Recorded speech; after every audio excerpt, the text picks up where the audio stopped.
ફરીથી એક નવો વિડીયો લઈને આવી ગયો છું મિત્રો। અત્યારે ઉનાળાની સિઝન છે, જેથી કરીને બધા અત્યારે ઘરે ઘરે અથાણા બનાવતા હોય મિત્રો। આજે આપણે આખા ગુંદાનું આથણું બનાવવાનું છે, તો તમે જોઈ શકો તો સૌથી પહેલાં આપણે 200 ગ્રામ જેટલું તેલ લઈ લીધું છે।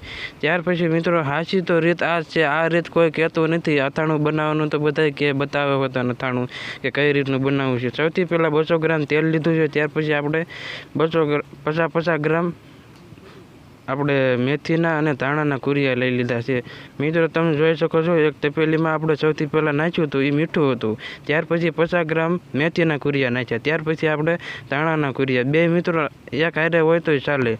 ત્યાર પછી ઉપર આપણે જે લવિંગ બાદિયા જે ખડા મસાલા આપણે બધા રેગ્યુલર નાખતા હોય એ નાખી દેવાના। ત્યાર પછી આપણે તજ હતા તે સાથે અમે તો દેશી રીતમાં આવી રીતનું કાંઈક બનાવ્યું છે મિત્રો, તમે ટ્રાય કરજો। તમને કહું છું આ બધું આપણે માપ તાલ આવી રીતનું હોય। 200 ગ્રામ તેલ લીધું અને 50 ગ્રામ જેટલા બે મેથી ધાણા અને ધાણાના કુરિયા લઈ લેવાના છે, અને ત્યાર પછી તમે ખડા મસાલા જેવા નાખવા માંગતા હોય એ બધા નાખી દેવાના।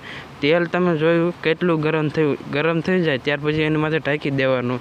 આપણે તેમાં મિત્રો સૌથી પહેલાં તો વઘાણી હું તો નાખી હતી મિત્રો, આમાં વઘાણીનો ભાગ ઝાઝો નાખવામાં આવે છે। મેથી ધાણાના કુરિયા નખાઈ જાય, ત્યાર પછી ખડા મસાલા નખાઈ જાય, ત્યાર પછી તેમાં આપણે વઘાણી નાખી દેવાની। પછી તેલ ઊનું કરીને પછી બીજી તપેલીની અંદર એમાં વઘાર કરવાનો, એઠી મૂકીને એ તેલ સીધું એમાં નાખી દેવાનું। ત્યાર પછી મિત્રો આપણે આ હળદર લઈ લીધી છે, તમે જોઈ શકો છો।